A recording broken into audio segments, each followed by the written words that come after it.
Hello children, let me welcome you to the virtual training center of the Brihan Mumbai Mahanagar Palika. My name is Shraddha Teacher. Children, we are in the middle of the COVID-19 pandemic, isn't it? Because of that, we are not able to go to school, but that doesn't mean that we are going to stop learning. We are going to meet here regularly through the virtual training center to learn many lessons in EVS. So come on, let's go to a lesson in EVS. So children, let us start to continue the lesson that we were doing last time. Okay, so you remember we were doing a lesson in standard 4th EVS 2, and the lesson that we were doing is lesson number 10, Baji Prabhu and the memorable battle of Godkind. Now in the first part of the lesson we learned a few points about how this battle of Godkind came to happen. We talked about what was the situation and what were the things that which had made the Adil Shah very angry. Okay, today we will continue the remaining part of this lesson in this particular video. So today we will be doing part 2 of the lesson, Baji Prabhu and the memorable battle of Godkind. Now before we go and do today's story, or before we listen to today's story, let us do a quick recap of what we learned last time. We saw that when Bijapur was mourning the death of Afzal Khan and the rout of his enemy, in the previous lesson that we did, lesson number 9, we talked about how Afzal Khan was killed by Shivaji Maharaj. Shivaji Maharaj did not have any intention of killing him. Okay, he had extended his hand for friendship, but then he was also prepared that in case Afzal Khan tries to cheat him, in case Afzal Khan tries to deceive him, he would always answer back, and that is what happened exactly.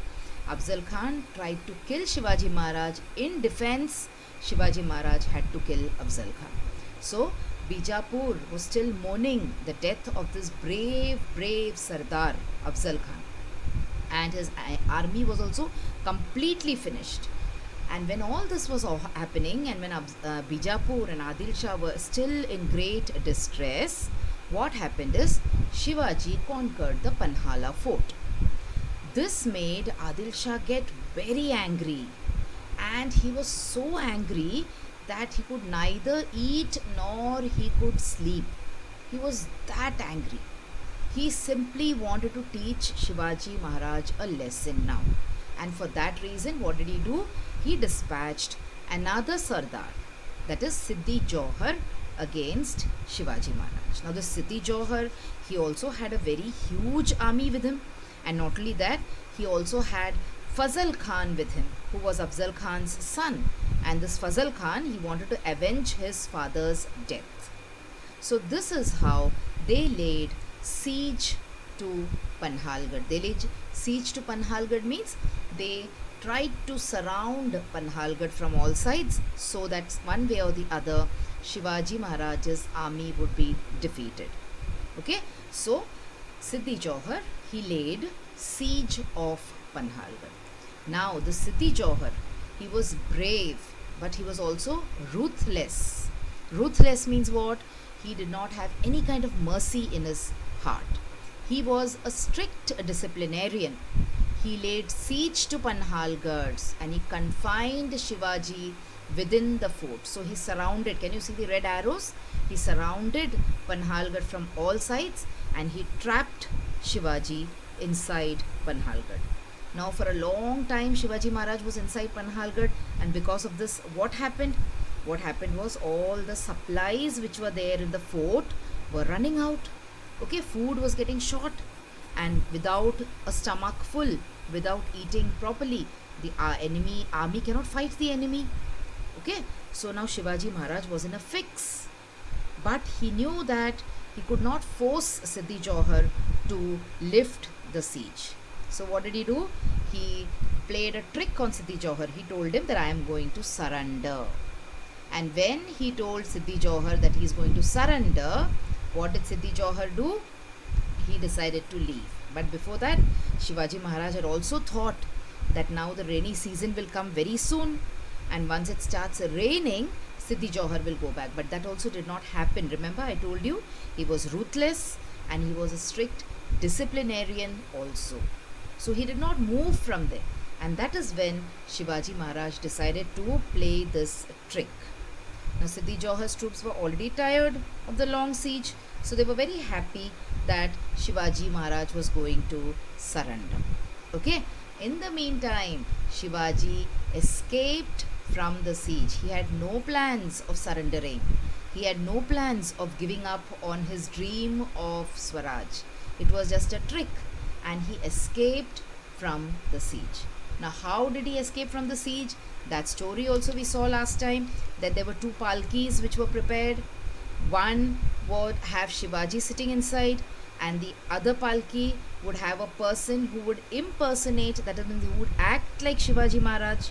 Okay, and the other person who acted like Shivaji Maharaj would definitely be caught, because he would leave by the Raj Dandi, that is a Raj path, the open entrance. From there the other palki was supposed to leave, and the palki got captured, and the person who was sitting inside the palki was a person by the name of Shiva Kashid. Now the Shiva Kashid was immediately killed by Siddhi Johor. He found out that he has been cheated, okay, and therefore he killed this person, Shiva Kashid. So Shiva Kashid, in a way, he gave up his life for the cause of Swaraj. And that is how Shivaji Maharaj in the other palki escaped from Panhalgarh. Okay, now let us take the story forward. So see, you saw that in another palki we had a person disguised as Shivaji Maharaj, and this person was Shiva Kashid, and very soon Shiva Kashid would be killed. So Shiva Kashid, when he volunteered to impersonate Shivaji Maharaj, he knew that he would be killed. Alright, so he sacrificed his life for the sake of Swaraj and for the sake of Shivaji Maharaj. Alright, now we come to the person about whom we are going to study in this lesson, and that is we are going to talk about Baji Prabhu the Brave. So in the lesson last time, children, we saw that there was a particular place called as Ghodkind. See, and it is a kind, means it is a pass in the mountain. Okay, there's a small narrow opening through the mountains. So this Ghodkind was also a pass in the mountain. It is called as Ghodkind. Why I told you? Because Ghodh means horse in Marathi. So this is actually, if you translate it into English, it becomes horse pass. Okay, this was a very narrow place now. Shivaji Maharaj had to cross this Ghodkind, and he was supposed to go to Vishalgarh.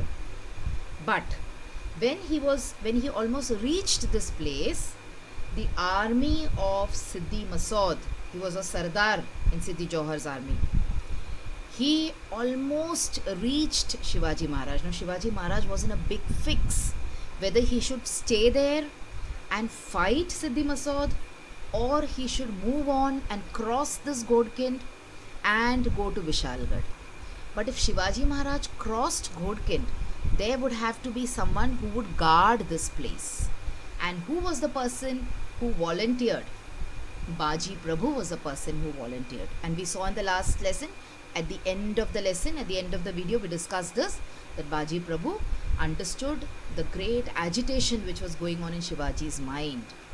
The enemy was fast approaching the pass, the life of Shivaji, and therefore Swaraj was in danger. Why? Because Siddhi Johor and Siddhi Masood, they had a big army, whereas Shivaji Maharaj had very few men with him. He said, Maharaj, you must proceed to Vishalgarh. Who said this? Baji Prabhu said this. Take a handful of soldiers with you. I shall defend this pass, and I will not let the enemy cross it. I shall lay down my life in defense of this pass if need be. If I die, there will be many other Bajis to take my place, but no one can replace you. Our Swaraj needs you. Okay, so this is where we stopped last time. So now we know that it was decided that Baji Prabhu will guard the pass and will give Shivaji time to reach Vishalgarh. Okay, because the enemy was in close pursuit. They were very close to Shivaji now, and this a Godkind had an advantage. A great army couldn't pass from there because it was a very narrow space. So Baji Prabhu said, I will stand here and I will guard this pass. You please cross and you go to Vishalgarh as early as possible. Okay? And that it was decided. Now Baji Prabhu's brave words and his sense of loyalty brought tears to Shivaji's eyes. But because it was sure that if Baji Prabhu stayed back, sooner or later he would be killed by Siddhi Masood's people. He was most unwilling to sacrifice this gem of a man for his personal safety. Now see, Shivaji was not looking at his own safety, but he was looking at the safety of Swaraj. Because if something would have happened to him, the dream of Swaraj would have come to an end. But he had no time to think of these things now. He wanted to achieve his ideal of Swaraj. He fondly embraced Baji and said, we shall move ahead towards Vishalgarh. As soon as we gain the fort, guns will be fired. That will be the signal of our safe arrival. As soon as you hear the gunfire, abandon the pass and follow us to the fort. So that time there was no mobile, that time there was no messaging services. Okay, so you could not call someone. So then Shivaji Maharaj said, as soon as I reach Vishalgarh, we will fire guns from the fort. So the moment you hear the sound of the gun, you will know that I have arrived safely. So you also should leave this place and immediately come to the fort. So this was decided. Okay, now let's see what happens and whether Baji Prabhu is able to guard the pass till Shivaji reaches Vishalgarh. Is Baji Prabhu able to save his own life and reach Vishalgarh? So come on, let's see what happens next. We will see the part of the story where Baji Prabhu defends the Godkind pass. So Shivaji left for Vishalgarh, leaving Baji Prabhu to defend the pass. Baji made a low bow to the residing figure of Shivaji, then prepared himself for battle.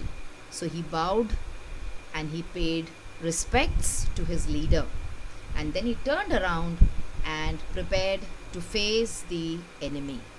So you can see here Baji Prabhu Deshpande with a sword in his hand. He stood at the entrance of the pass. Can you see the entrance of the pass? So see, it is such a narrow place, isn't it?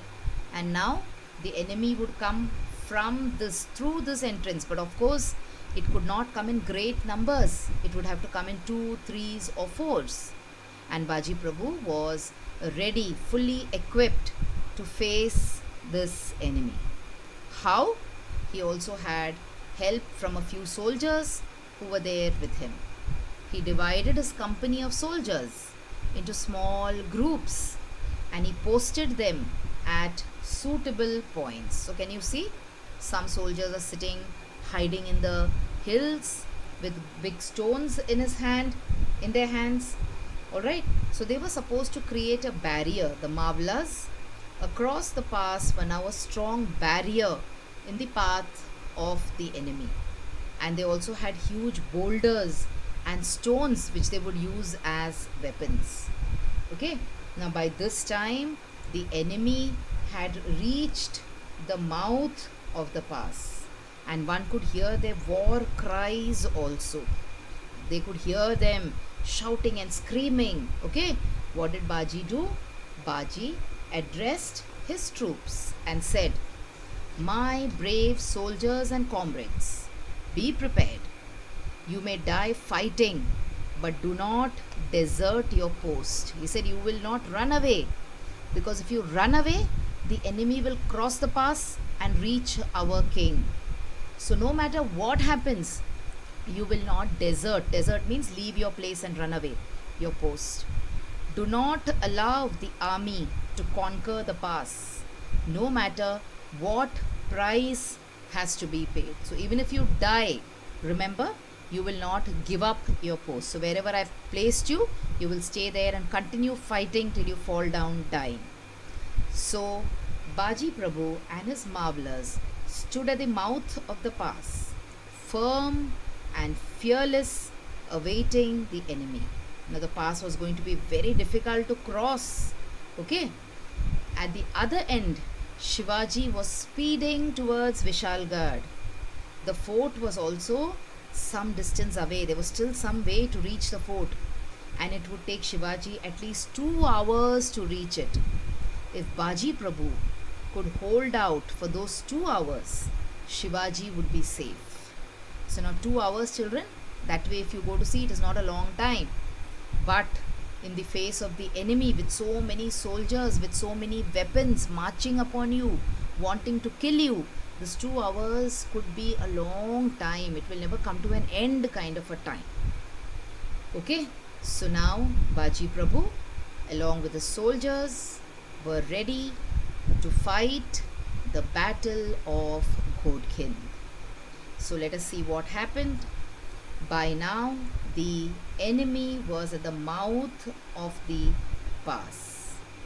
Okay, the Mavlas, who were adept at the use of the sling. You know what a sling is? Even now sometimes you see children playing with sling. A sling is a kind of a rubber band or something which you attach to a piece of stick, and you pelt a stone using that sling. So you throw a stone to a long distance using the sling. I don't know what you call it in Hindi or Marathi. In English it is called as a sling. So what they did, they used the sling to shower the enemies with stones and boulders from the hilltop, and in this way they killed many of them. So you can see the battle happening here. The first batch of the attacking troop withdrew in confusion, so they could not understand exactly what happened, because they were a huge number and these Marathas were just a few people, but so many stones and boulders falling on them, they got very scared and they withdrew. Now see, they were coming in batches. That is, they had batches upon batches of soldiers ready to attack. But in case of the Marathas, these were just a very few people. Okay, so remember this also, that they were fighting such a big, huge number of soldiers. Now one batch went back and another batch took their place. The Marathi war cry, Hara Hara Mahadev, echoed through the hills, and the brave Mavlas cut down the enemy troops in the fierce and desperate attack. Desperate. Why they were desperate? They were desperate because they had to somehow hold these people for 2 hours. Otherwise, their king's life would be in danger. Okay. Through the din of the battle, they heard their captain shouting. Who was the captain? Baji Prabhu. Baji Prabhu, in the middle of this battle, he was fighting also with 2 swords in his hand, but he was shouting encouragement to his people, saying, "Bravo, my lads! Go ahead, attack and destroy the enemy." The second batch of enemy troops was also defeated. Okay, so in this way, with a lot of bravery, with a lot of, you can say, desperation, with a lot of that spirit to fight, they kept defeating batch upon batch of the soldiers. But the fresh soldiers were coming to fight these people each time, and these people, most of them, the Mavlas, they were wounded and they were now tired also, in the battle. Shivaji, let us see what was happening at that end. Shivaji was by now almost at the foot of Vishalgarh. Vishalgarh was also besieged by the enemy. So there were the enemies waiting at Vishalgarh also. It was not easy for Shivaji to enter Vishalgarh.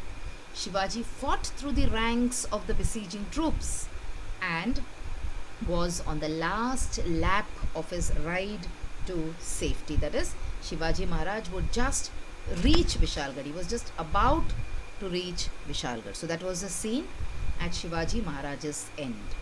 Let us go back and see what Baji the Brave was doing at the Ghodkind Pass.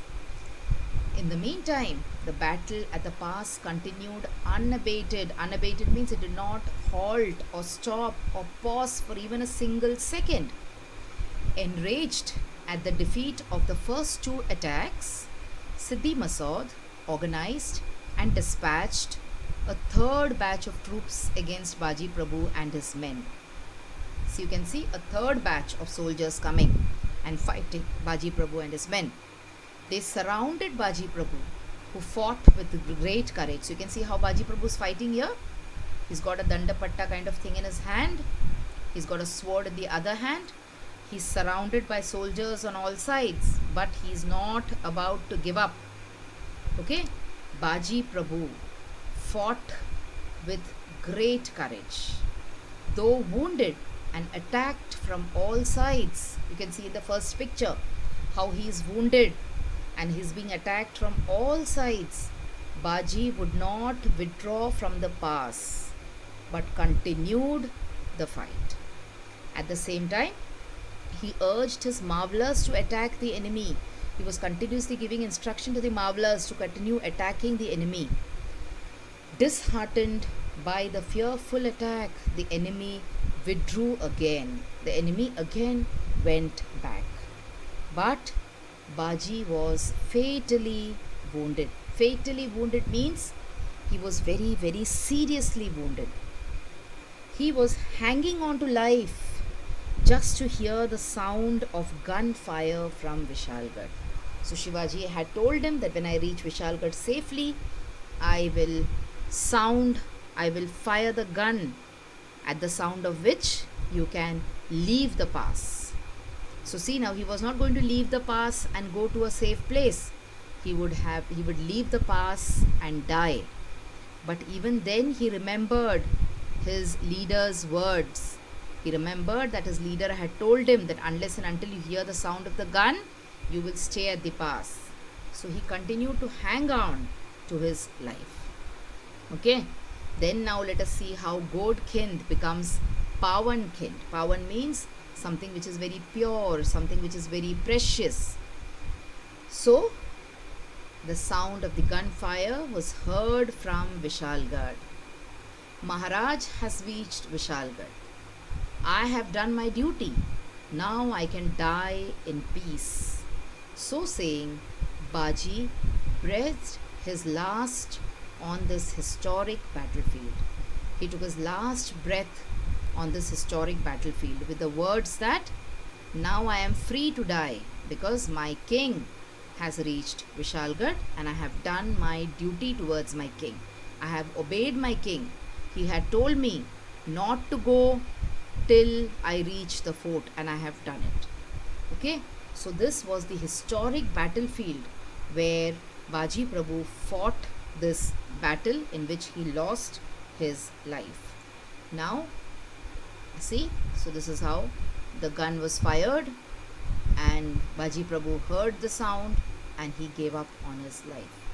When Shivaji heard this news on Vishalgarh, he was greatly grieved. He exclaimed, Baji Prabhu Deshpande laid down his life on the battlefield in the cause of Swaraj. The bundles, they gave a great battle. Okay, so he was a Deshmukh, Bundal Deshmukh, and some of them were helping Shivaji Maharaj in order to fight the enemy. So he said the bundles gave a great battle. It was because of the brave patriots like Baji Prabhu that Swaraj was won.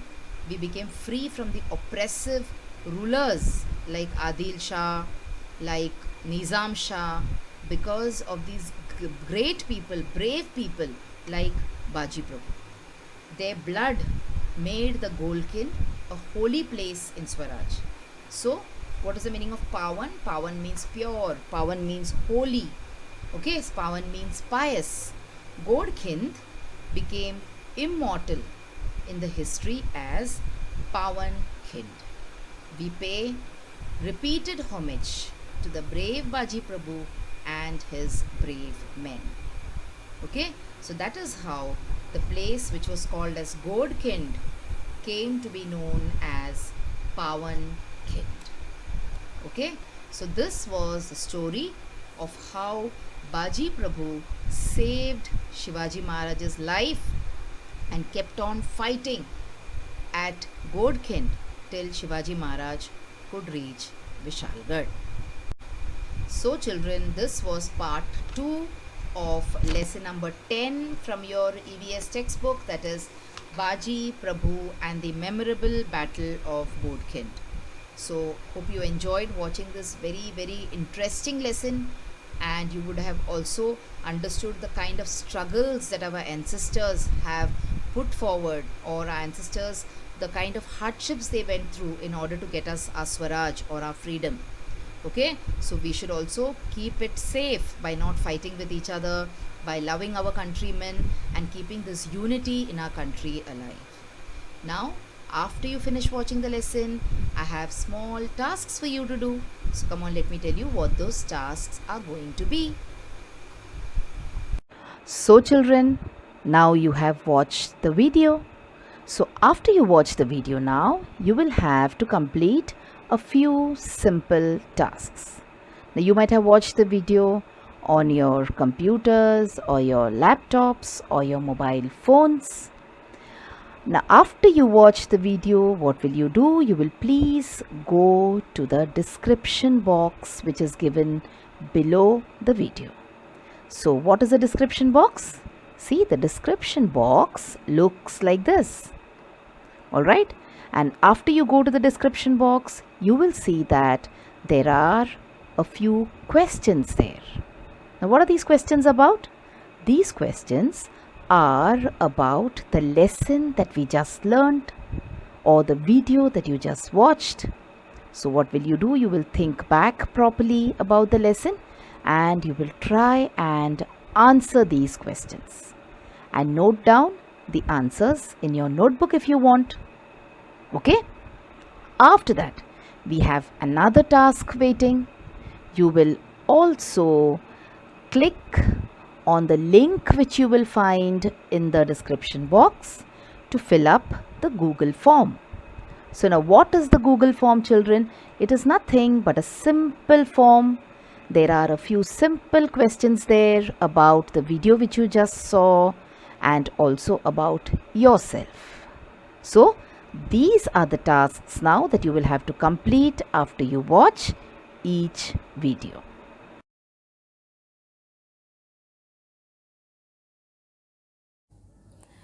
So children, wasn't that a very interesting lesson? I'm sure you learned a lot of new things in this lesson. If you have liked this video, please hit the like button and also subscribe to my video so that you will get to see all the videos which I keep posting regularly.